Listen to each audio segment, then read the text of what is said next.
안녕하십니까. 하루의 경제 주식 마무리 경주마 이재용입니다.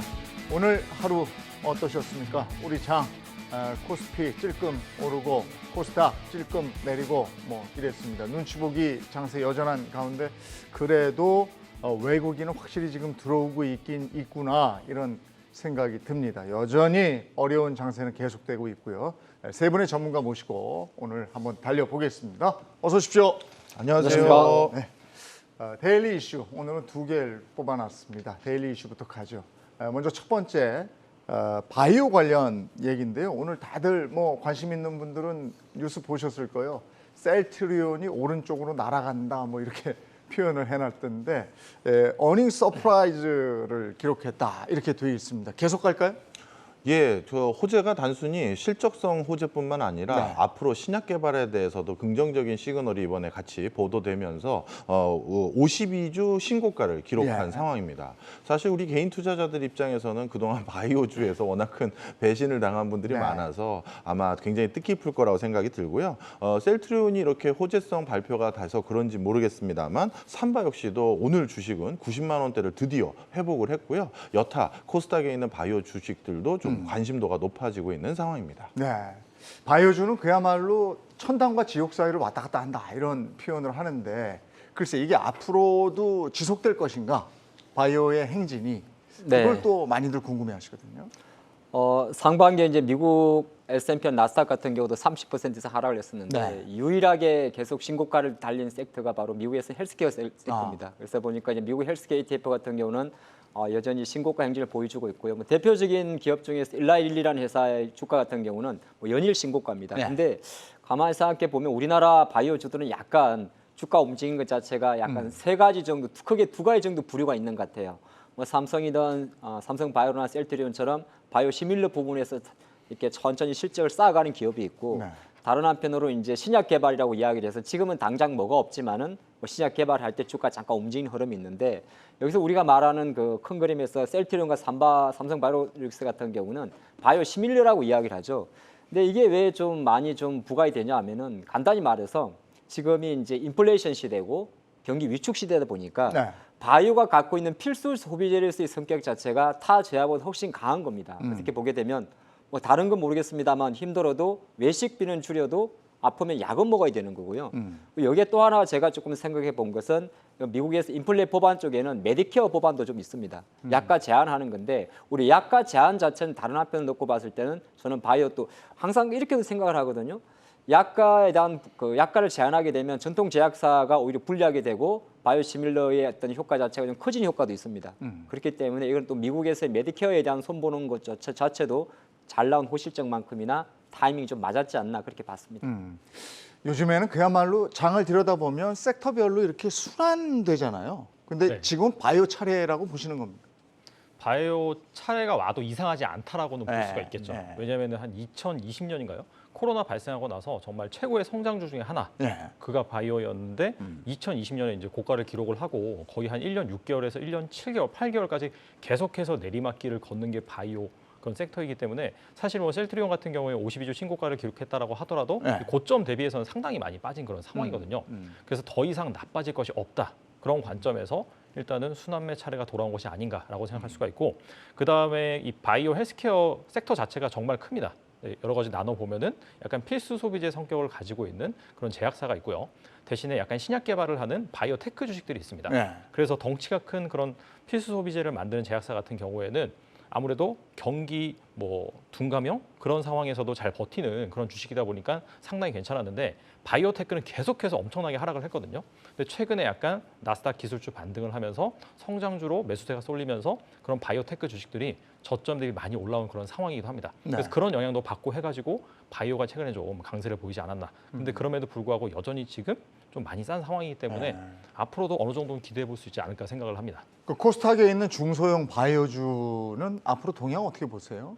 그러니까 뭐 사실 중소형 바이오주 같은 경우에도 방금 말씀드린 바이오테크 주식 같은 경우에는 아직까지는 숫자가 제대로 나오는 기업은 별로 없습니다. 네. 그래서 뭐 임상 결과라든지 그런 주요 스케줄이 중요한데 앞서 말씀드린 것처럼 일단 훈풍은 탔다. 그 부분이 중요할 것 같고 그 다음에 순차적으로 나오는 뭐 임상 스케줄이라든지 그다음에 9월 달에 또 유럽의 뭐 암 임상 종양 학회 이런 것들 있잖아요. 네. 그런 상황에서 얼마나 이제 가시적인 성과를 발표하냐에 따라서 좀 주가 향방이 갈릴 것 같습니다. 자, 먼저 바이오 관련해서 얘기를 나눠봤고요. 이번에는 로봇 관련주인데 아마존에서 로봇 관련 회사를 인수하면서 로봇 관련주들이 날개를 달았다 이런 표현을 쓰던데 맞습니까? 예, 맞습니다. 사실 로봇은 앞으로 정해진 미래라고 해서 10년 이상 우리가 관심 있게 봐야 될 종목이라고 말씀드리고 싶어요.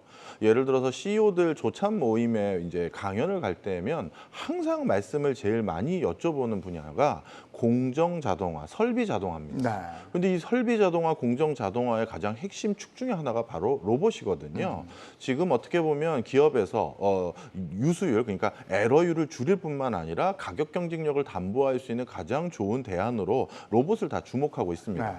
그런데 아직 로봇의 본격적인 시대가 열리지는 않은 것이지만 이제 곧 도래할 것이다라고 짐작할 수 있는 부분이요. 아마존이라든가 이번에 삼성도 무인 공장 얘기가 나왔는데요. 네.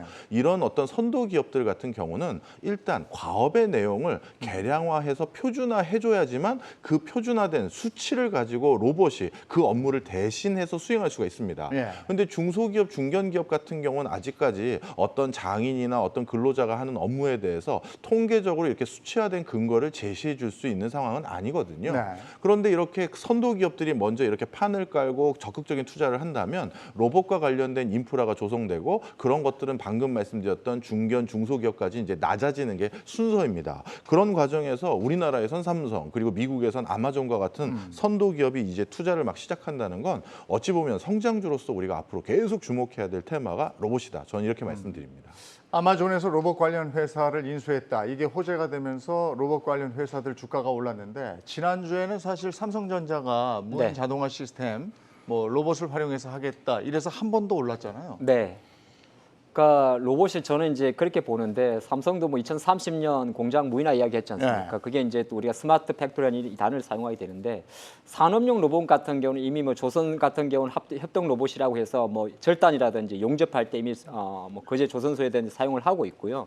지금 가장 큰 편으로 봤을 때 현대차도 어떻게 보기에도 이 GMP 라인이라는 것 자체가 네. 기존의 내연기관의 어떤 자동차 생산 라인에서 로봇의 공정 자동화가 더 강화된 거거든요. 그러니까 큰 트렌드 측면에서는 뭐 산업화 로봇은 진행되는 건데 그 전에 저는 조금 주목할 섹터가 먼저 서비스업 로봇이 더 빨리 활성화될 것 같습니다. 네. 오늘 나온 이야기도 뭐냐면 저는 사용해보지 않았습니다만 이게 2000년대 출시됐더라고요. 이 자동 로봇 청소기 룸바, 이 룸바라는 브랜드를 갖고 있는 아이로봇을 이제 아마존이 미국 돈으로 대략 한 17억 달러, 우리 돈으로 하니까 2조 2천억 정도에 인수를 했다는 내용입니다. 예. 그러다 보니까 어디에 포인트를 잡아야 되냐 하면 이 바로 아마존이 청소 로봇을 인수했다는 거거든요. 예. 그러다 보니까 오늘 국내에 이제 아마존과 납품 거래가 있는 에버리봇이라는 작은 개별주가 큰 변동성을 보여줬는데 이거는 앞으로 어떤 큰 의미가 있습니다. 제가 좀 바라보는 관점에서 어제 앨런 머스크가 뭐라 그러냐면 휴머노이드 로봇을 9월 달 정도에 선보이겠다고 합니다. 여기서 이제 나오는 로봇은 뭐냐 하면 테슬라는 이제 휴머노이드 로봇을 출시하게 되는데 이거는 키 172에 몸무게 57kg입니다. 사람과 거의 비슷하게 생겼어요. 우리가 미국 그 허리우드 영화 약간 그 흑인분 나오신 그 영화 있죠. 아이로봇 나왔던 아이로봇. 그 로봇을 그 로봇의 두뇌에다가 테슬라의 자율주행 그 FSD를 탑재하게 됩니다. 그래서 이렇게 하게 되는데 이게 이제 아마 9월 달에 지금 앨런 머스크가 출시한다 이야기를 하고 있고 네. 또 하나 삼성 같은 경우도 최초로 서비스용 로봇에서 아마 보조 보행 로봇, 그러니까 다리가 좀 불편하신 분을 빨리 걸을 수 있는 그 잼스 로봇을 하반기에 출시할 예정도 있거든요. 예. 그래서 제가 생각할 때는 큰 그림에서 산업용 로봇 계속 보시면서 실시간을 갔으면서 LG나 삼성 같은 경우도 서비스 로봇에 박차를 가기 때문에 네. 관심 있게 계속 지켜보시고 뉴스도 트래킹 하셔야 될 것 같습니다. 아니 현대차도 지난번에 그 자동차 전시회 갔더니 로봇을 막 보여주고 그랬잖아요. 그건 4발 달린 거. 예. 스파시라는 개 같이 생긴 거. 예. 개같이 생긴 그게 아니라 개입니다. 개입니다. 그냥 개같이 그냥 개입니다. 노란 개. 예. 그것도 많이 지금 발전이 되고 있는 이제 거예요. 그런 거는 이제 산업용 로봇이라고 해서 어떤 문제냐면 우리나라 지금 건설 현장에서 갑자기 사고가 발생하게 네. 되면 중대재해법이라고 해서 대표이사가 소환을 받는다 그런 게 있지 않습니까? 안전사고. 그래서 보스턴 다이나믹스 포함해서 현대차에서 만드는 건 보통 물류 창고 같은데 밤에 순찰 돌고 계속적으로 이제 그런 표현을 잘해야 되는데 그런 개들이 네. 많이 이제 다니게 되는 거죠. 네. 근데 그 아마존이 이게 이렇게 인수를 해서 호재가 된 거잖아요. 근데 아마존 주가는 별로 안 오르는 것 같아요. 그러니까 아마존 자체가 워낙 덩치가 큰 네. 그런 기업이다 보니까 단순히 뭐 그냥 로봇주 하나를 인수했다라고 해서 네. 돈이 이제 그쪽으로 쏠리다기보다도 네. 오히려 이거와 관련돼 있는 밸류체인 중에서 약간 좀 시가총액이 작고 기술력을 가지고 있는 좀 잘 움직일 만한 그런 쪽으로 아무래도 좀 수급이 쏠린다라고 이제 볼 수 있는 부분이 있을 것 같고요. 네. 사실 로봇 시장 같은 경우에는 앞서서 말씀해 주셨다시피 뭐 산업용 로봇 시장이 있고 그다음에 서비스용 로봇, 그다음에 의료용 로봇이 있어요. 시장 규모 같은 경우에는 뭐 각 조사하는 기관마다 조금씩 다르긴 한데 산업용 로봇이 2025년까지 가장 클 것으로 예상이 되고 그다음이 서비스용 로봇입니다. 근데 성장률 같은 경우에는 서비스용 로봇이 더 큰 그런 분야가 있고 그리고 국내 증시에서 이 로봇 관련 주식을 잘 찾아보다 보면은 대기업들 제외하고요. 다 사이즈가 작긴 작습니다. 근데 뭐 하나 딱 집어가지고 서비스다, 산업이다 이렇게 분류하기 좀 애매해요. 약간 복합적으로 하고 있다라고 이제 보시면 되고 로봇도 마찬가지입니다. 그 인지, 그다음에 판단 제어거든요. 그러니까 인지를 하기 위해서는 센서가 있어야 되고 그다음에 그 센서를 가지고 인식을 한 다음에 어떤 동작을 할지 판단을 내려야 되는데 이쪽 분야 같은 경우에는 약간 자율주행이랑 비슷하게 해외 업체들이 좀 헤게모니를 많이 가져가는 분야가 있어요. 판단 같은 경우에 특히나 이 시스템 반도체, 아까 테슬라 말씀도 하셨는데 테슬라 같은 업체들이 그런 그 알고리즘을 바탕으로 해서 AI 학습을 통해서 최적의 판단을 내릴 수 있는 그런 솔루션을 내리는 거고요. 그렇다면 국내에서 어떤 주식을 봐야 되느냐? 마지막이 이제 제어죠, 제어. 그러니까 인지를 하고 판단을 하고 나서 그다음에 제어를 내렸을 때 여기에 따라서 움직일 수 있는 그런 IT 기기, 하드웨어 업체들을 주목하시면 되는데 뭐 대표적으로 뭐 모터라든지 감속기라든지 모션 제어기라든지 이런 것들을 만드는 업체들이 좀 스모켓들이 많이 있는 편이긴 합니다. 네. 근데 중요한 것은 아직까지는 제대로 실적이 나오진 않아요. 그래서 이렇게 이슈가 계속해서 앞으로 나올 터인데 여기에 따라서 주가가 뭐 10%뭐 잘하면 상한가 가는 종목도 나오긴 나올 테지만 이런 것들이 계속해서 우상향하기 위해서는 실제로 실적이 좀 찍혀줘야 된다. 네. 그런 관점에서 여러분들이 좀 주의하시면서 아직까지는 좀 이슈성이 강하다라는 측면에서 좀 보수적으로 접근하시면 어떨까라고 생각합니다. 저희가 지금 그렇지 않아도 그거 한번 여쭤보고 싶었거든요. 우리가 이슈에서 두 가지, 바이오하고 로봇주를 얘기하고 있잖아요. 근데 네. 시장 참여자들 입장에서는 지금 이게 조금 부각이 됐는데 그리고 주가가 꿈틀했는데 여기서 들어가도 되느냐에 대한 고민을 하게 되거든요. 그 부분은 어떻게 생각하세요? 저 같은 경우에는 지금 이렇게 이슈가 돼서 부각이 됐을 때는 네. 약간 한 템포 쉬는 게 어떨까라고 이제 개인적으로 이미 생각합니다. 늦었어. 약간 늦었다라기보다도 네. 약간 어느 정도 한 가슴팍까지는 좀 차 있지 않나. 아. 왜냐하면 이게 이슈성이라고 말씀을 드렸기 때문에 네. 이게 이슈가 빵 나오고 나서 그 다음에 주가가 오른 다음에 그 다음에 또 후속 이슈가 나오지 않는다면은 네. 다시 약간 주가가 제자리로 돌아갈 수가 있는 그런 부분이 있거든요. 그래서 그러면 그런 또 부분은- 손해 보니까. 그렇죠. 그런 부분을 좀 고려를 해서 차라리 이런 주식 같은 경우에는 좀 안전하게 트레이딩을 한다라고 한다면 어느 정도 좀 잠잠해질 때. 네. 근데 앞서 말씀드린 것처럼 이슈는 계속해서 나오거든요. 그래서 거기에 따라서 약간 좀 보수적으로 접근하시는 게 어떨까 생각합니다. 하 대표님도 그렇게 생각하십니까?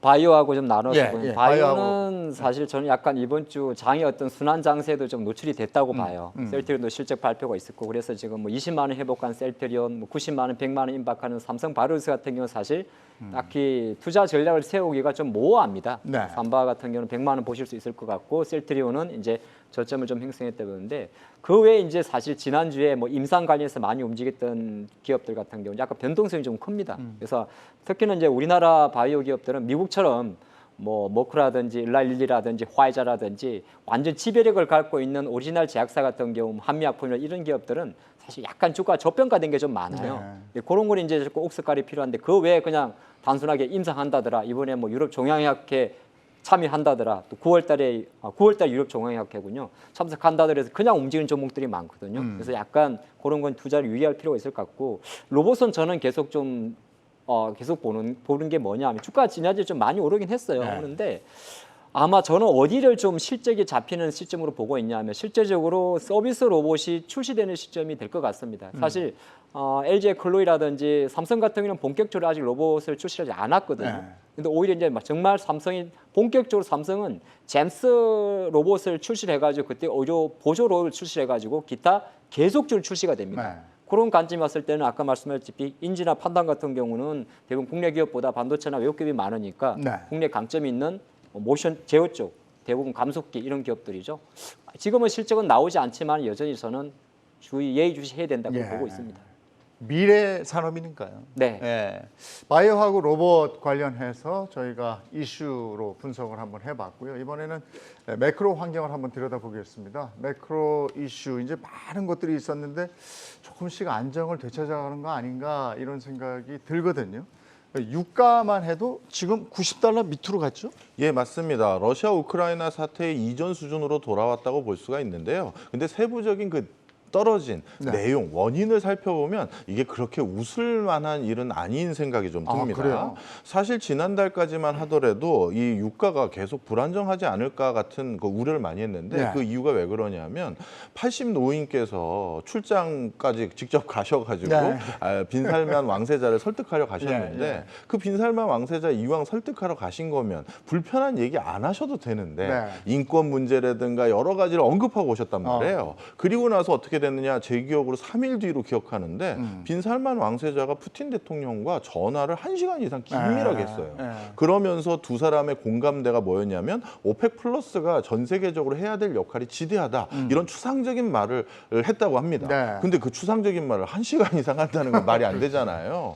그 뒤에 연이어 발표했던 증산 계획이 정말 전 세계 석유 소비량의 0.1%밖에 안 되는 예. 수준의 증산량이 발표돼서 예. 뭔가 유가가 불안정할 거다 이렇게 생각이 됐었는데 문제는 오펙 플러스에서 증산을 그거밖에 안 하는 이유와 근거로 든 것들이 사실 상당히 설득력이 높았어요. 첫 번째는 뭐냐면 급격한 경기 침체가 우려된다는 점입니다. 안 쓴다 이거지. 그렇죠. 예. 지금 신흥국 같은 경우는 디폴트가 우려되는 국가가 네. 지금 20개국 이상으로 늘어나고 있고 이런 상황에서 이제 와서 증산을 한다라는 건 오히려 뒷북치는 행태다 이렇게 네. 본 거고요. 또 한 가지 바로 코로나19가 다시 확산 기조로 들어설 것으로 전망된다는 점입니다.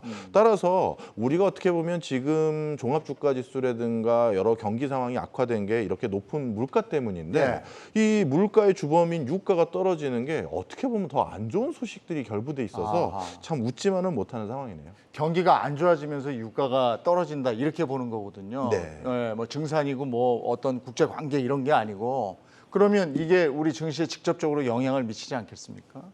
네, 그러니까 유가 추이를 놓고 보면 지난해 연말 연초 한 배럴당 90달러 정도 있다가 네. 최고 많이 올라갔을 때가 3월 초중순입니다. 123달러. 그리고 네. 나서 조금 지금 내려온 게 정확히 보면 6월 5일부터거든요. 네. 6월 5일 한 120달러까지 갈 때 그때 기가 막히게 골드만삭스 쪽에서 너무 거꾸로 잘 예지를 해주셨어요. 네. 150달러 간다고.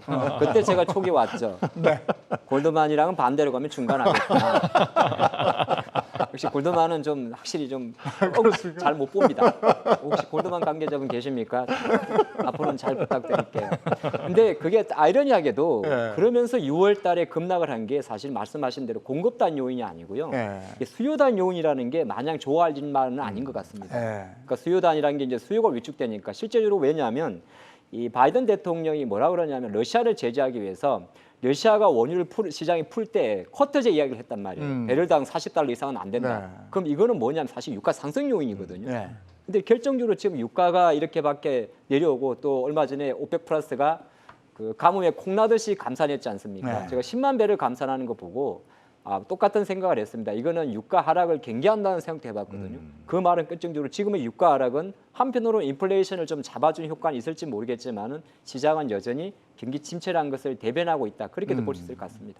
그러니까 이 유가는 올라도 걱정, 내려도 걱정, 뭐 이게 걱정거리인데 우리한테 꼭 필요한 거니까 말이죠. 그렇죠. 근데 뭐 사실 유가가 뭐 경기 침체, 수요 위축 때문에 그런 부분 때문에 내린 건 맞긴 맞고요. 근데 이거를 다각도로 해석해 볼 필요는 있을 것 같아요. 그러니까 이게 무조건 부정적이냐? 사실 최근에 이제 7월 달부터 증시가 좀 반등을 했던 이유는 6월 달부터 경기 침체 우려가 상당히 커졌고 네. 2분기 GDP 성장률이 마이너스인데 마이너스 2%다, 마이너스 1.5%다 계속해서 왔다 갔다 하면서 실적도 뭐 가이던스 안 좋다 보니까 계속해서 주가가 빠지고 근데 그러다 보니까 결과적으로는 인플레이션이 좀 둔화될 수 있는 거고 여기에 따라서 원래 패드 같은 경우에는 기준금리 인상을 내년 상반기까지 진행할 것이다라고 생각을 했지만 네. 경기가 이렇게 침체가 되네, 둔화가 되네, 유가 빠지네. 그렇다면은 그렇게까지 인상을 하지 않지 않을까라고 하면서 오른 측면이 있어요. 네. 그래서 그런 부분들만 따지고 본다라고 한다면 사실상 수요 둔화에 의한 유가 하락 이 부분이 그렇게 부정적이다라고 볼 수는 없고 최근 시장이 상승할 수 있는 재료는 어떻게든 만들어졌다라고 볼 수는 있을 것 같아요. 아니 뭐 유가 올라도 걱정, 내려도 걱정이라고 그랬습니다만 저는 실생활에서 내리니까 좋더군요. 기름 넣는데 일단 예? 네. 내 주머니가 좀 괜찮으니까. 근데 지금 이제 닭이 먼저냐 계란이 먼저의 문제에서 보게 되면 수요 둔화 우려 때문에 유가가 빠졌지만은 다른 한편으로는 유가 급락보다 더 큰 악재가 인플레이션 재료니까 네. 결정적으로 이것이 미국의 인플레이션 정점론에 대해서 근거를 준 건 사실입니다. 네, 네. 실제적으로 이제 연준이나 물가지표 발표할 때 우리가 말한 WTI는 원유 선물이잖아요. 네. 근데 보통 이제 실생활 같은 경우는 가솔린 가격을 말하는데 전미 자동차협회 가솔린 가격을 보니까 정말 지난번 6월달 물가지표 발표될 때 바이든이 큰 소리 쳤거든요. 이거 가솔린 가격 내려가지 않나요? 네, 네. 실제적으로 갤런당 지금 4.08달러까지 1달러 정도가 내려왔어요. 그런 관점에서는 어떻게 보게 되면 오히려 지금 그러니까 만들어낸 이유 자체가 수요 둔화에 대한 경기 위축에 대한 우려지만은 다른 한편으로 경기 위축을 만들어낸 것 이전 단계가 인플레이션이기 때문에 네. 어떻게 보게 되면 악재보다는 호재가 조금 가깝지 않나 그렇게 보겠습니다. 그때 그랬잖아요. 물가는 7월 거 한번 보자. 근데 그 발표가 이제 조만간 있을 거고, 그죠?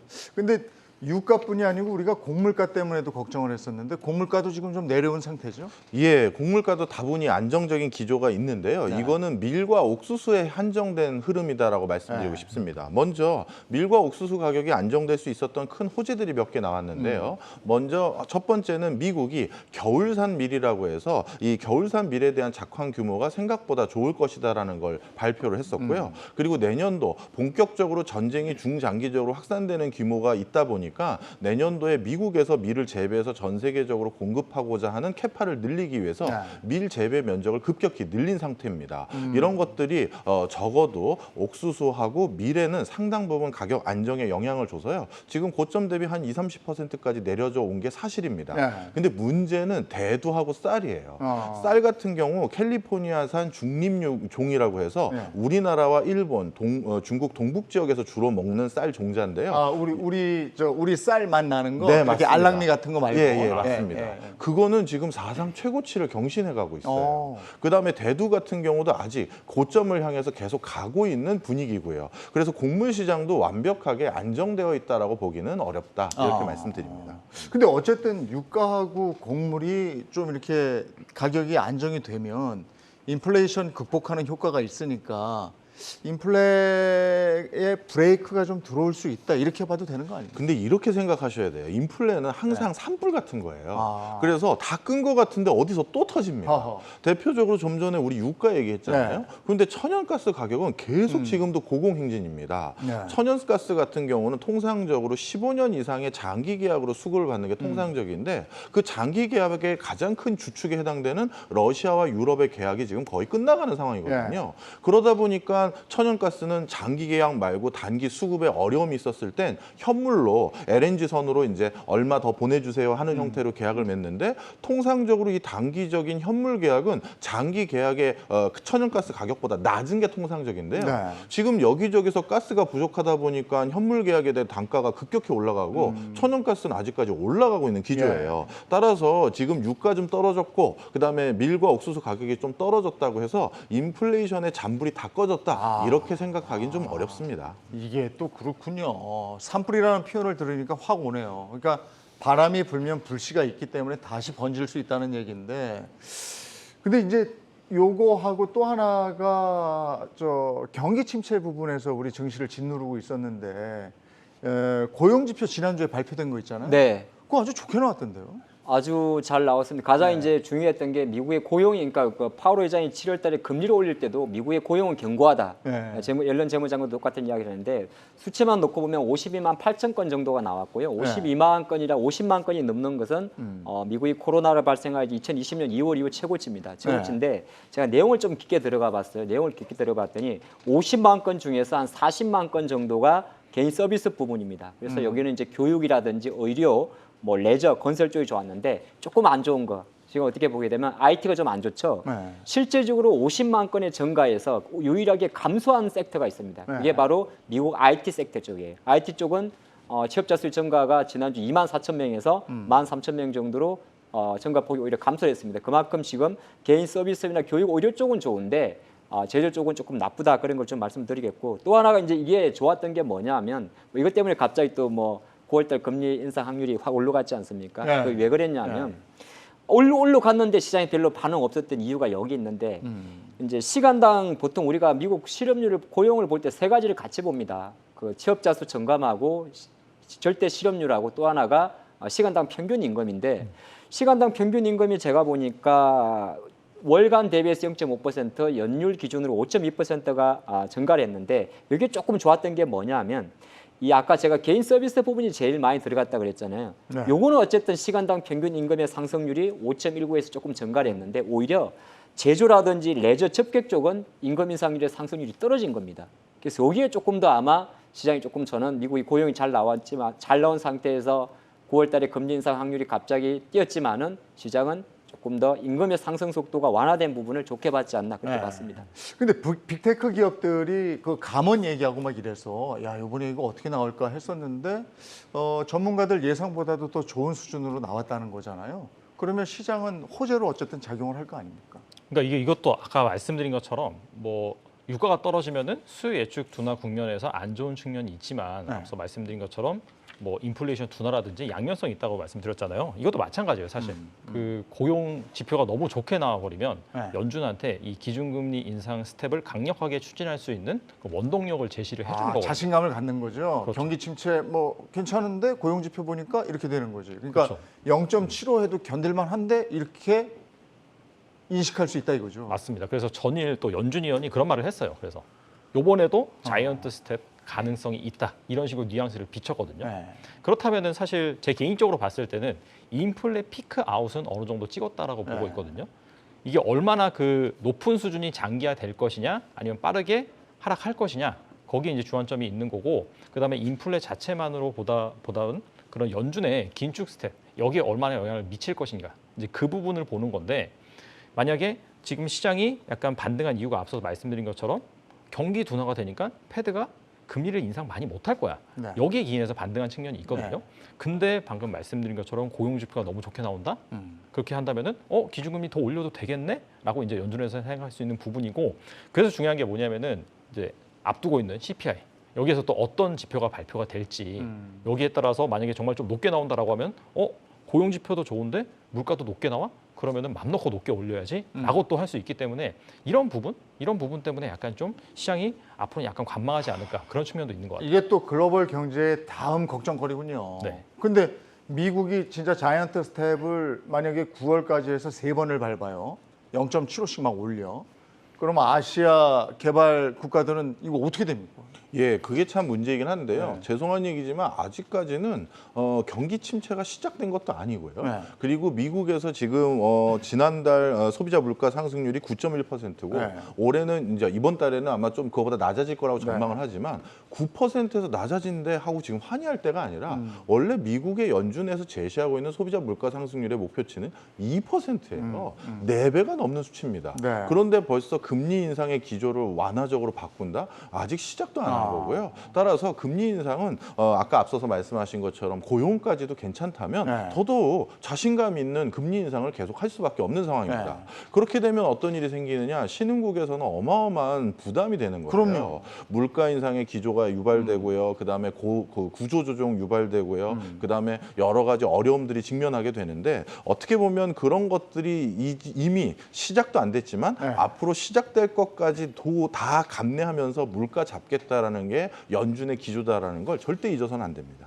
아니 그러면 저 개발도상국 몇 개 나라는 망가질 텐데 그런 네, 거 생각 안 하나요? 사실 그것까지 생각을 하긴 좀 어렵겠죠. 그리고 미국이 문제인데 미국 외에 다른 나라 신경 안 쓰는 거예요? 그래도 보안관 국가라며. 유럽은 보니까 영국이 영란은행이 금리도 올리고 네. ECB도 금리 올리면서 바로 TPI 프로그램을 바로 내놓더라고요. 그래서 이제 혹시 남유럽 국가들이 혹시 잘못되면 네. 우리는 긴급하게 사실 자금을 지원할 프로그램이 있다. 그게 이제 사실 한 6월달에 시장이 충격을 별로 받지 않았던 가장 결정적 이유였습니다. 네. ECB가 금리 올리면서 바로 TPI 프로그램을 제한한 거. 근데 연준은 지금 별로 그런 뉘앙스는 보여주고 있지 않는데 네. 교수님 말씀하셨다시피 지금 우리가 중요한 건 뭐냐 하면 저는 그렇게 봅니다. 과연 9월 달에 그러면 75bp를 올렸다고 생각했을 때 아직 네. 2달 정도 시간이 남았는데 네. 과연 시장이 충격을 줄까에 대한 이야기거든요. 생각보다 어느 정도 이제는 이 절대치가 어느 정도 내성화가 되고 있다는 네. 거죠. 그리고 가만히 생각해 보면 네. 뭔 이야기인데 내년 이맘때가 되게 되면 물가 상승률이 몇 %가 될 것 같습니까? 물가 상승. 이거는 좀 내려가겠죠. 무조건 내려갑니다. 네, 왜 그러냐면 내려가죠. 우리가 YOY로 이야기하니까. 네. 그렇죠. 네. 그러니까 무조건 내려간다는 말은 이제 증가 속도는 꺾이기 수밖에 네, 없는 네. 거죠. 그러니까 결정적으로는 시장이 물론 이제 절대치는 있어요. 연준의 뭐 관점에서 자연 실업률이 자연 물가 목표가 한 2.5%고 물가 지수가 한 뭐 2% 이런 거에 비하면 4배 이상 높은데 갈수록 간만 떨어진다는 거죠. 오히려 그러한 부분 자체가 연준은 자신 있게 계속적으로 이거 봐라 물가는 올리겠다는 뉘앙스는 계속 줄 건데 시장 관점에서는 그를 준다고 하더라도 오히려 이거는 종국에는 미국의 금리 인상을 하는 속도가 늦어지는 것을 반대적으로 기대하고 있기 때문에 네. 우리 시장은 이제 뭐 하룻밤새 만약에 미국이 뭐 7월 달에 자이언트 스텝으로 확률이 올라갔다고 해서 그렇게 많이 민감하게 반응하지 않지 않았느냐. 네, 저는 그렇게도 봤습니다. 그러니까 9월에도 자이언트 스텝을 밟을 확률이 꽤 높다. 이렇게 봐야 되는 겁니다. 일단 이제 패드 와치라는 사이트가 있어요. 네. 거기에서 이제 얼마큼 금리를 인상할 것이냐 다 그 시기별로 나와 있는데 그 최근에 고용 보고서 발표가 된 이후에 자이언트 스텝 밟을 확률이 68%로 올라갔어요. 원래 20% 정도였다가 확실히 그런 부분은 좀 감안을 해서 올라간 거고 지금은 예단하기가 힘든 게 가장 중요한 게 앞서 말씀드린 것처럼 10일 발표된 CPI. 네. 아마 여기에서 어떤 데이터가 나오냐에 따라서 68%가 90%가 될 수도 있고 네. 아니면 다시 또 낮아질 수도 있고 그런 부분이 있겠죠. 그래서 이제 그런 것들을 보면서 좀 판단을 하는 게 중요하지 않을까 생각합니다. 예. 네. 또 하나 그 바이든의 인플레 감축법이라는 거 있잖아요. 네. 근데 어떻게 보면 이제 코로나 그 상황에서 정말 달러를 막 풀어가지고 인플레가 유발된 거 아니에요? 네.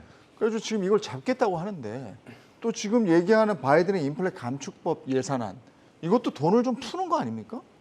또 풀어요? 그럼 인플레 또 오는 거 아닙니까? 예, 맞습니다. 그래서 2002년 노벨 경제학상 수상자였던 버넌 스미스가 그 지적을 정확히 했습니다. 네. 저도 사실 그런 부분에 일부 동의를 하는데요. 이렇게 제가 어떻게 하면 쉽게 설명드릴까 하다가 이렇게 네. 예를 들었는데 예를 들어서 원래 우리는 지난 70여 년 가까이 화석 연료를 기반으로 한 에너지 수급 체계를 바탕으로 네. 파인 튜닝을 해왔습니다. 네. 그런데 코로나19 터지면서 신재생 에너지니 전기차니 이런 것들의 이슈가 대두됐고 그걸로 지금 어떻게 보면 에너지 체제를 전환하는 과정이거든요. 근데 이 전환하는 과정은 어떤 일이 유발되냐면 두 가지 시스템을 모두 다 가동해야 됩니다. 기존의 자동차뿐만 아니라 새로운 자동차에 대한 어떤 시스템이죠. 그것은 회사뿐만 아니라 국가에서도 이러한 인프라를 구축하기 위해서 돈을 더 많이 풀어야 네. 되고 회사 입장에서도 효율성이 일순간 떨어지게 돼 있어요. 네. 그 효율성이 일순간 떨어지는 것은 당연히 또 가격에 전가될 수 있기 때문에 이건 인플레이션을 단기적으로는 유발하는 요인입니다. 네. 지금 단기적으로는 어떻게든 인플레를 조금이라도 더 잡기 위해서 통화 정책, 재정 정책을 수행하고 있는 과정에서 이렇게 마찰적인 상황이긴 합니다만 네. 추가로 인플레이션 유발이 충분히 일어날 수 있는 환경을 인플레이션 감축 법안이라는 이름으로 그러게 말이에요. 도입하는 것은 저도 사실 잘 이해는 안 가더라고요. 네. 바이든 왜 그러는 거예요? 원래 이 법안은요 초창기 내용이 인플레이션 긴축법이 아니라 친환경과 관련된 법안으로 그렇죠. 준비돼 있었습니다. 네. 그 내용 중에서 뭐만 빠졌냐면 네. 건축 부분에 대한 재투자만 지금 빠진 거예요. 아. 이 건축 부분에 재투자를 빠진 이유가 왜 그러냐면 그리고 건축 부분에 대한 투자가 왜 친환경이냐면 네. 한번 말씀드렸던 것 같은데 미국은 고속도로를 구축한 게 100년 이상 된 데가 예, 너무 많아서 껐덕하면 옆에서 공사 중이에요. 네. 그러다 보니까 그 교통 체증이 어마어마한 환경 유발, 오염 유발을 하는 거죠. 그러다 보니 이산화탄소 배출을 줄이기 위해서 먼저 해야 될 게 기존의 도로망을 개보수하는 거였습니다. 그런데 이런 SOC 사업을 지금 한다는 건 이건 인플레를 조장하는 일이기 때문에 그건 빼고 나머지만 넣은 건데 사실 뭐 이렇게 말씀드리고 싶어요. 바이든이 하고 싶은 일을 하고 싶은데 명분을 얻기 위해서 인플레 긴축 법안이다 이렇게 내신 게 아닌가 생각이 드네요. 근데 인플레 감축 법안에 수혜 섹터들이 존재하잖아요. 네, 뭐 사실 네. 말씀하셨다시피 명분은 뭐 기후 변화에 맞서고 뭐 약품 가격을 인하하며 뭐 중산층의 부담을 줄여준다는 건데 네. 투자 관점에서 놓고 보면 이게 이제 10년씩 우리나라 돈으로 뭐 한 540조 정도 됩니까? 미국 돈은 3,690억 불이니까 연간 한 370억 달러 정도가 지원이 네. 되는 건데 내용을 봤더니 태양광 풍력 쪽에 600억 달러 정도 그리고 이제 피해 지역 사회 보조, 피해 지역 사회 보조 이거 돈 푸는 거 아닙니까? 피해 사회 지역 그렇죠. 사회 보조에 한 600억 달러 그리고 이제 R&D 270억, 농업 지원 200억 이렇게 가는데 투자 관점에서는 아직 와닿는 게 어쨌든 풍력과 태양광 쪽에 연간 10년간 600달러의 자금이 지원되는 부분이 좀 있고요. 또 하나가 아까 제가 잠깐 제약주 이야기하다 말씀드렸는데 약가 지원까지 메디케어까지 바로 들어갑니다. 네. 그래서 어떤 내용이 좀 들어갔냐면 오히려 이제 메디케어 65세 이상 노인 인구를 말하는데 제약사와 약가 협상 가능하게 해라. 그리고 1인당 미국이 사실 건강보험료가 비싸다 그러잖아요. 병원에 가기 힘들다 그러는데 1인당 연간에 $2,000 이상 약값이 들지 않게 제한해라. 그런 내용들도 좀 있고 네. 또 하나는 법인세 부분에서는 이제 미국이 한 20% 정도 이상의 법인세를 내고 있는데 이걸 이제 $10억 이상 이익을 내는 기업에 대해서는 한 $15억 정도 내려라. 그런 내용도 있어서 약간 몇몇만 놓고 보면 어쨌든 뭐 이걸 다시 인플레이션을 조정하고는 차후의 문제이고 바이든의 어떤 자기 뉘앙스? 네. 어쨌든 중산층의 부담을 덜어주자 뭐 그런 큰 그림에서는 이상이 없지 않나 그렇게 보겠습니다. 근데 테슬라도 이 정책에 수혜를 입은 거 아니겠습니까? 2차 전지하고 완성차 업체들 그리고 중국하고의 갈등이 심화되는 그런 쪽의 섹터들이 또 오르던데요. 그렇죠. 뭐 쉽게 말씀드리면 그냥 전기차를 사면은 보조금을 $7,500 정도 지급을 하겠다. 네. 그런 식으로 얘기한 건데 네. 우리나라 돈으로 환산을 하면은 거의 1,000만 원이잖아요. 그래 말이에요. 상당한 부분이죠. 네. 그리고 이 부분이 정말 포인트가 될 수 있는 게 뭐냐면은 지금 각 국가별 약간 전기차 팀투율을 계산해 보면 중국이 가장 높습니다. 네. 여기는 뭐 사실 내연기관 산업 자체가 없었으니까 현재 23% 정도 그 정도 되고 유럽 같은 경우에도 좀 높은 편이에요. 거기도 나름대로 코로나 때부터 계속해서 친환경 차량 정책을 장려를 해서 여기 한 15%. 미국 같은 경우에 아직 7%밖에 되지 않았다라고 해요. 그래서 상대적으로 침투율도 낮고 네. 그다음에 글로벌리 중국 다음으로 큰 그런 자동차 시장이기 때문에 확실히 이 보조금 정책과 맞물린다면은 이 전기차 보급률이 빠르게 증가할 수 있는 그런 부분이 있어요. 그래서 2차 전지, 이 전기차 업체들한테 수혜다라고 볼 수 있고 사실 반도체 같은 경우에는 요즘 기사 보면 많이 나오잖아요. 고래 싸움에 새우등 터진다. 네. 이 미국이랑 중국이랑 가운데 껴가지고 이러지도 저러지도 못하는 좀 애매한 상황이 연출이 되는데 2차 전지는 완전 다르죠. 중국에서 우리나라 배터리 씁니까? 절대 안 씁니다. CATL이나 자국산을 쓰죠. 그래서 2차 전지는 시장이 완벽히 나눠져 있는데 뭐 아시다시피 LG 에너지 솔루션, 삼성 SDI, 뭐 SK온 같은 경우에는 지금 미국 뭐 GM이나 포드나 뭐 스텔라나 그런데 합작사를 또 설립을 해가지고 미국에 공장을 짓고 있기 때문에 아무래도 그런 부분에 있어서 수혜를 받을 수 있는 부분이 있고요. 또 하나 이제 또 말씀을 드리면은 태양광, 뭐 풍력, 신재생 에너지 쪽도 말씀하셨잖아요. 태양광 같은 경우에 거의 한 90% 가량이 다 중국 제품입니다. 밸류 체인이 있어요. 뭐 네. 폴리실리콘, 인공, 인곳, 웨이퍼, 그다음에 셀 모듈 이런 식으로 내려온 밸류 체인이 있는데 폴리실리콘을 제외하고는 거의 한 90% 이상이 다 중국 제품이에요. 네. 근데 이제 미국에서 중국 제품을 맘 놓고 사겠냐는 거죠. 그래서 그런 부분이 있기 때문에 아직까지 점유율이 좀 낮긴 하지만 우리나라 뭐 태양광 관련 주식들 있잖아요. 뭐 OCI라든지 하나솔루션이라든지 네. 그런 기업들한테 상대적으로 좀 기회가 온 것이죠. 그래서 그런 부분에 있어서 아무래도 좀 섹터 관점에서 수혜를 입을 수 있다라는 부분이 있는데 대신에 약간 잘 뜯어봐야 될 그런 부분은 뭐냐면은 2차 전지 같은 경우에도 이게 자국에서 생산이 돼야 되거든요. 네. 특히나 이제 중국산을 썼다라고 하면 보조금을 온전하게 받지를 못해요. 예. 근데 이제 우리나라 업체들 같은 경우에는 이 중국의 그런 소재 업체와 약간 뭐 제휴를 맺어서 공급을 받는 원자재가 있긴 있어요. 그래서 그런 부분은 좀 우리나라 2차 전지 업체가 해결해야 될 문제다라고 네. 볼 수가 있습니다. 지금 우리나라 이제 연결되는 건데 우리나라 장에 외국인들이 조금 들어오는 느낌이 있어요. 근데 그 외국인들이 주로 담는 것들도 이런 관련되는 업종 아니겠습니까? 예, 맞습니다. 사실 치포라는 것들 그리고 네. 최근에 인프라 긴축 법안 이런 내용들이 우리나라 기업들에게는 사실 우호적인 네. 맥락들이 많이 있습니다. 반도체뿐만 아니라 이런 여러 가지 우리나라가 경쟁력을 가지고 있는 것은 미국과 어떤 온라인을 맺는다고 해서 중국이 우리나라로부터 수급받는 것을 줄일 수 없는 상황입니다. 네. 가장 단적으로 말씀드리면요. 한국과 중국의 사이가 급격히 냉각됐던 시기를 하나만 꼽으라면 아마 사드 때를 많은 분들이 네, 생각하실 네. 겁니다. 네. 그런데 그 사드 때 정말 중국이 우리나라를 뼈아프게 할 생각이 있다면 한국이 가장 중국에 수출을 많이 하는 품목에 제재를 가하거나 수입 중단을 때려야 되는 네, 거잖아요. 네. 그런데 그건 반도체인데 그 당시에도 반도체에 대해서는 일절 아무 제재를 하지 못했어요. 자기들도 필요하니까. 그렇습니다. 네. 중국이 전 세계에서 생산하는 반도체의 총량이 15% 정도 되는데 네. 그중에서 그걸 자세히 들여다보면 중국 현지에 있는 삼성전자 공장과 SK 하이닉스 공장에서 생산하는 게 9% 정도 됩니다. 아, 그래요? 그러다 보니까 한국과 이거는 손절을 할 수 없는 상황이에요. 네. 그런 상황에서 이 치포라는 것은 오히려 미국이라는 전 세계에서 단일 시장에서 네. 자동차, 뭐 배터리, 그다음에 반도체도 마찬가지고요. 바게닝 파워가 가장 큰 곳에서 중국은 배제하고 한국과 대만이 더 수월하게 들어갈 수 있는 환경만 구축한 네. 것이기 때문에 오히려 외인들에게선 좋은 분위기라고 읽혀지고 있는 것 같습니다. 네. 아니 치포 때문에 우리가 고민하잖아요. 칩5 해주면 안 됩니까? 칩5에서 중국도 들어가면 안 됩니까?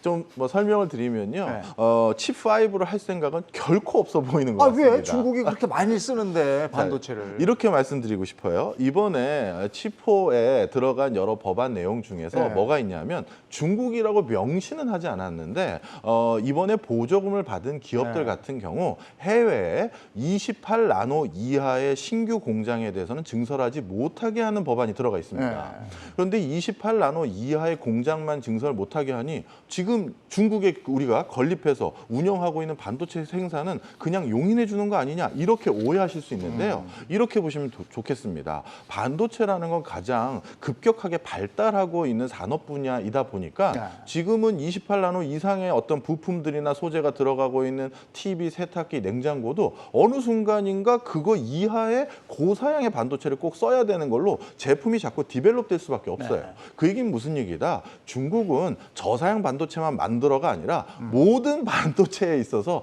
발을 빼도록 유도하고 있는 법안이다. 이렇게 보시면 되겠습니다. 아, 들어오라는 게 아니고 자꾸 나가라고 하는 법안인데 칩5로 하겠냐? 예. 그건 뭐 제 생각이었습니다.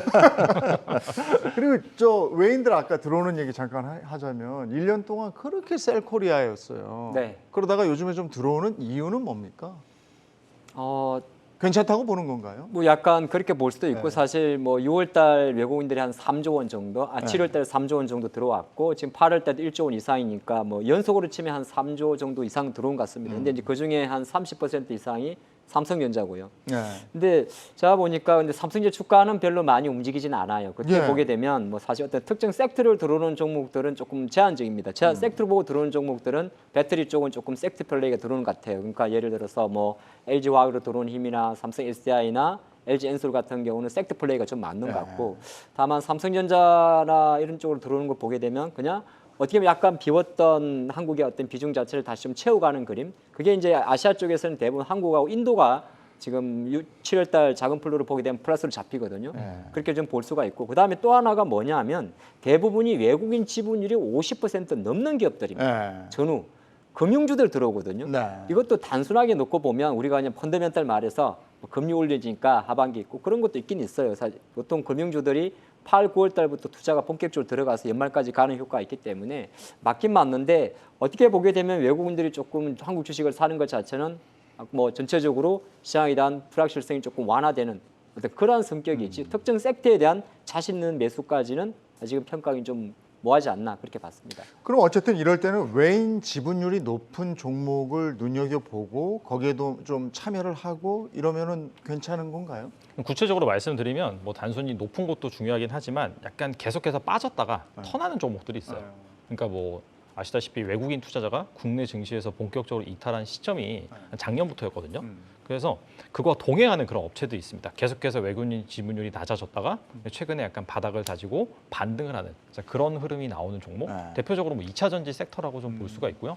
그다음에 추가적으로 앞서서 이제 셀트리온 얘기도 했는데 뭐 셀트리온 헬스케어라든지 그런 종목에서도 좀 감지가 되는 부분이 있어요. 그래서 네. 펀더멘탈 관점에서는 앞에서도 투자 아이디어 충분히 말씀드렸기 때문에 그런 관점에서 접근을 하시면 좋을 것 같고 그다음에 이제 본격적으로 7월 그때부터 계속해서 외국인 지분율이 좀 확대되는 그런 그림이 나오고 있거든요. 네. 아무래도 좀 그런 것 같아요. 좀 인플레이션 피크 아웃 여기에 따라서 뭐 기준금리 인상 스택 같은 경우에도 어느 정도까지 올릴 것이다라는 가이드라인이 잡히다 보니까 이제 그런 것들을 보고 어느 정도 불확실성이 해소가 되니까 우리나라 증시로 유입되는 것이 아니냐 그런 측면이 있을 것 같고 근데 그럼에도 불구하고 최근에 뭐 고용 보고서 되게 좋게 나오고 여기에 따라서 자이언트 스텝 가능성이 또 높아졌는데 이런 상황에서도 왜 사냐라는 관점에서 본다라고 한다면 이거는 뭐 그냥 밸류에이션으로 설명이 될 것 같아요. 아, 너무나 많이 빠졌으니까. 네. 뭐 MDD 관점에서 보면은 우리나라 뭐 2,290까지 빠졌잖아요. 코스피가. 그럼 30% 넘게 빠진 거긴 하거든요.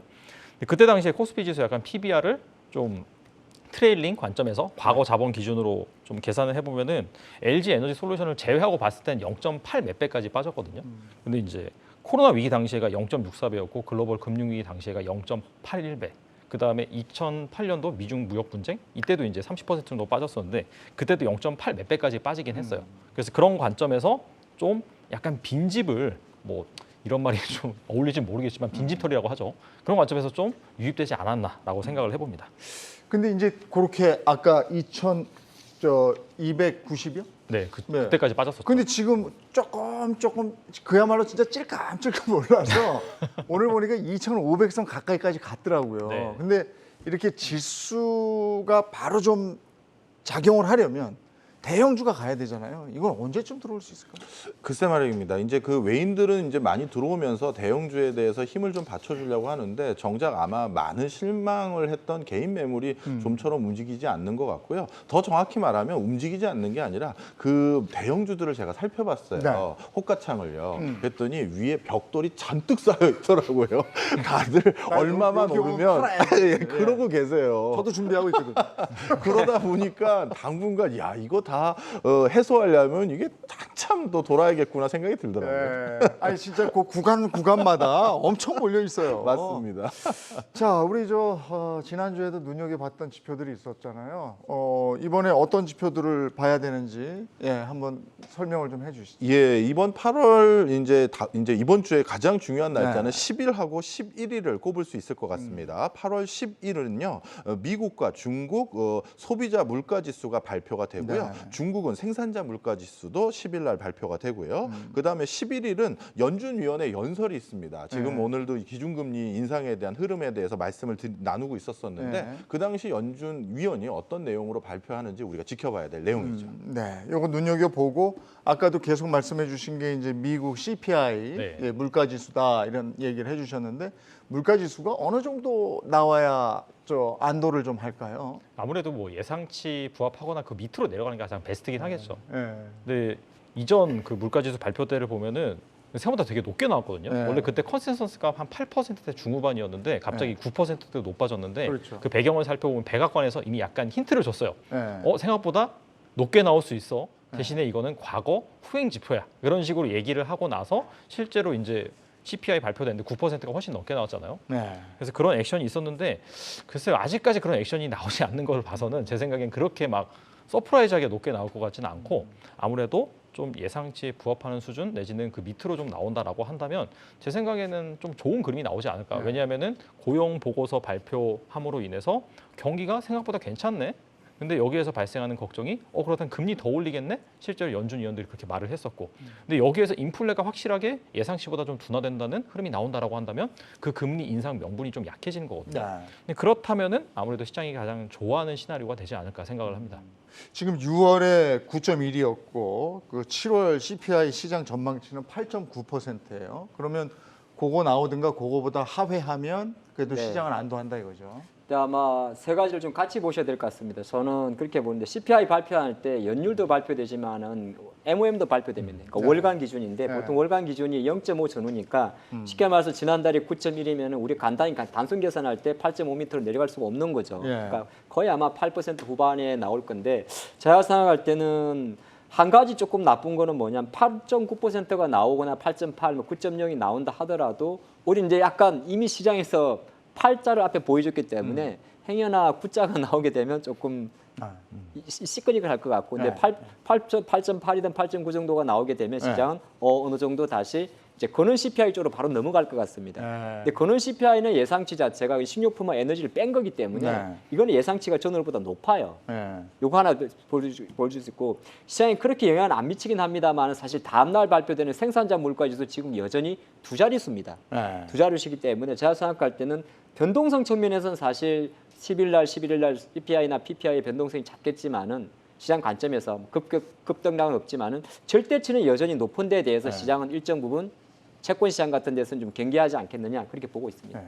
그러니까 10일 날 소비자 물가 지수가 나오고 11일 날 바로 연준위원 연설이 들어가는군요. 요거 보고 하는구나. 예, 맞습니다. 네. 이 물가에 대해서 연준은 이렇게 진단하고 있다라는 네. 그 내용을 맞물려 보셔야 되기 때문에요. 아마 투자의 항배는 10일, 11일 이 이틀을 보고 또 다시 한번 재점검을 하실 필요가 네. 있어 보입니다. 그리고 9월에 그 금리 인상에 대한 얘기하는 그때까지는 아주 그 결정적인 발표 사안은 없는 건가요? 그 사이에는 결정적인 네. 발표 사항은 없는데요. 네. 아마 이번 11일 날 큰 힌트를 주지 않을까 생각이 듭니다. 아, 방향에 대해서. 네. 그래서 그걸 눈여겨보라는 얘기군요. 자, 요런 상황에서 우리 시장 참여자들은 어떤 마음으로 좀 시장에 참여하는 게 좋을까요? 이게 사실 매크로 이슈가 사실 저희도 뭐 인플레이션, 기준금리 인상, 경기 둔화 계속해서 얘기를 했는데 이게 제대로 안 들으시면 되게 헷갈리실 것 같아요. 그래서 그 뭐 인플레가 올라가면 좋은 거야, 나쁜 거야, 뭐 경기가 둔화되는데 좋은 거야, 나쁜 거야. 이게 매크로 이슈가 사실 그렇습니다. 이게 뭐 인플레가 높아졌다라고 해서 무조건 악재냐, 무조건 호재냐 그렇게 판단할 수 없는 그런 부분이기 때문에 네. 그냥 큰 틀에서 보시면은 이러한 중요한 이정표를 만들 수 있는 이벤트는 존재를 한다라고 이제 보시고 여기에 따라서 주가가 더 오를 수도 있고 더 하락할 수도 있다. 네. 그런 식으로 생각을 하시고 큰 틀에서 본다면은 사실 지금 증시가 뭐 우리나라 지수도 마찬가지고 미국 지수도 마찬가지고 뭐 20%에서 고점 대비 30% 빠진 상황에서 네. 지금 반등이 나왔습니다. 기술적으로 봤을 때는 사실 베어마켓 랠리라고 볼 수가 있고 이 상황에서 그러면 추세적으로 반등을 해서 정고점을 갱신할 확률이 높냐라고 봤을 때는 이건 상당히 제가 봤을 때는 높지 않다라고 생각을 하거든요. 그래서 베어마켓 랠리 관점에서 어느 정도 반등을 했을 때 약간 좀 비중을 줄이고 네. 나중에 또 내려왔을 때 비중을 확대를 하는 그런 전략이 제가 봤을 때는 현실적으로 가장 일반 투자자들이 하기에는 좋은 전략이 아닐까 생각을 합니다. 우리 증시가 이제 여러 가지 악재를 어쨌든 좀 딛고 새로운 변곡점으로 항해하는 그런 순간이 아닌가 싶습니다. 이럴 때 또 그런 생각하지 마세요. 다른 사람들은 여기서 또 벌더라. 나는 왜 이래? 이러면 영원히 할 수가 없습니다. 마음 든든히 드시고요. 우리 경주마 함께 하시면서 분석하고 또 챙겨보고 하시자고요. 예, 함께 하시자고요. 자, 내일 다시 찾아뵙겠습니다. 고맙습니다.